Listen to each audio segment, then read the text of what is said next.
Welcome to the Stanley Street Social Podcast. We're here in Germany, in Freiburg, and we have the International Distributing Marketing Manager, Amandine Girny, joining us. Welcome. Thank you.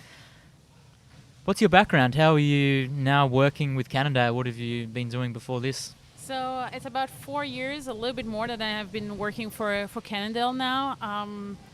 I'm actually new to the bike industry. Before this, I was working in the footwear industry for also some sports brand, Le Coq Sportif and Adidas, but I just decided to change. And I got this opportunity, which was quite nice. It's a new position that has been created, so I had just to build up my role. It was pretty interesting at the beginning to just get to understand the cycling industry and continue to work with like international people, really different cultures and countries, which I found really cool on a daily basis.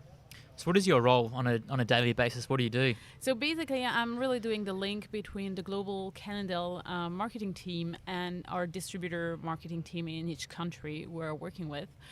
So my role is to make sure they get all the information regarding new product, new event, and make sure they can cascade the global strategy in their market and help them to adapt it to their local market, because it's quite different if you go to Australia or if you go to Colombia or Japan. So I'm really helping them to structure this and to make sure it fits with their market. So what countries, I know we were talking last night, you have a lot that you work with. Yeah, we have about 100 distributors across the world. That's for all our brand.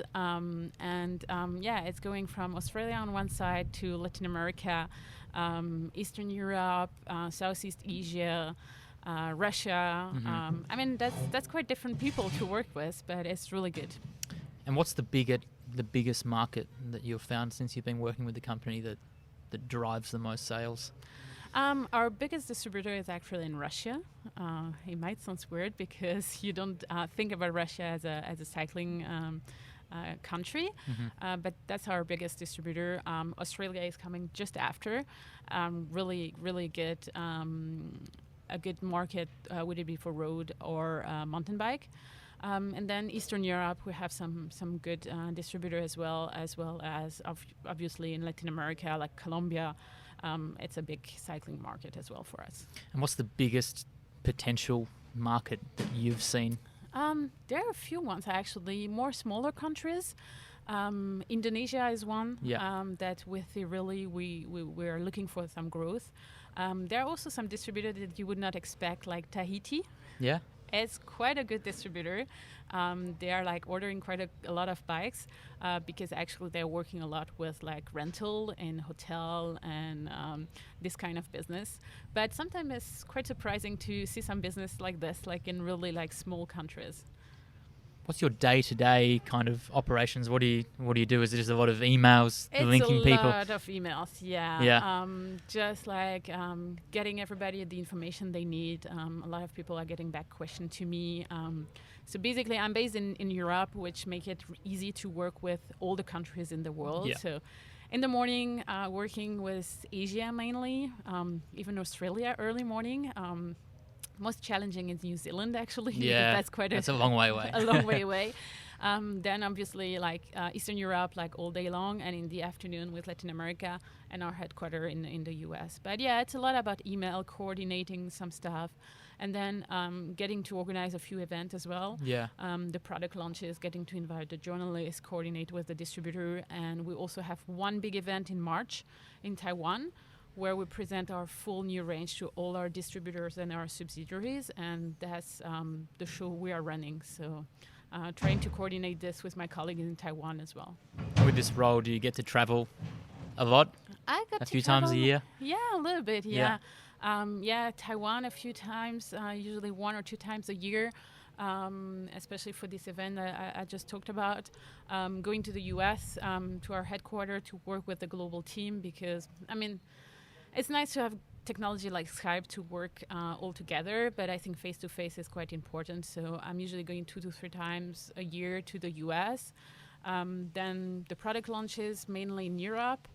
and then trying to visit 1 to 2 distributor a year to see their market and try to understand a little bit their needs. So today we've ridden the SuperSix EVO, a new bike that's going to be launched.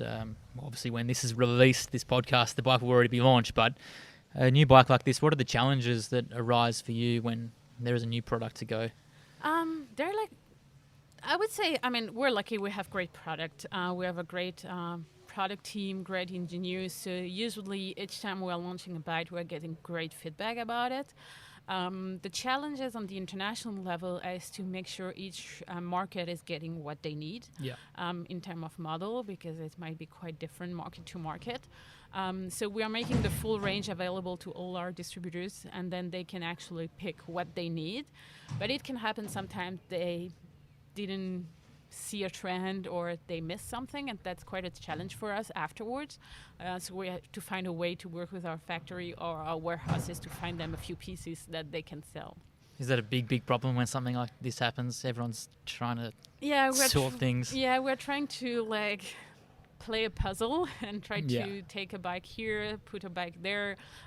It's more the sales team job, but I'm trying to help as well, because we have demo bikes as well, so I can always try to help as much as I can. I imagine it's quite a tricky role, because it's just not a company that operates in one country. You are working in the world. Exactly. So I always take the example that I could actually work 24 hours a day. Yeah. I always have a distributor somewhere that is awake, has a question.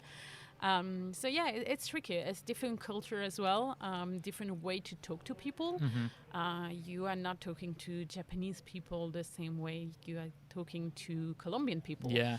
You have to adapt, but I think that's what makes my role really interesting. How many languages do you speak? My mother language is French. Yeah. I speak English fluently, and then German. I can have a conversation, let's say, but I understand pretty well, and I understand a little bit of Spanish and Italian as well. Do you think it would be almost impossible to do this role if you're not multilingual? Yeah, sure. I mean, English is the base, but for example, in Latin America, there are a lot of distributors which are really Spanish, and they don't speak so good English, so it's good to have at least some knowledge. Amandine, thank you very much for joining us on the podcast, and Thanks all the to best. You. Thank you. Thank you.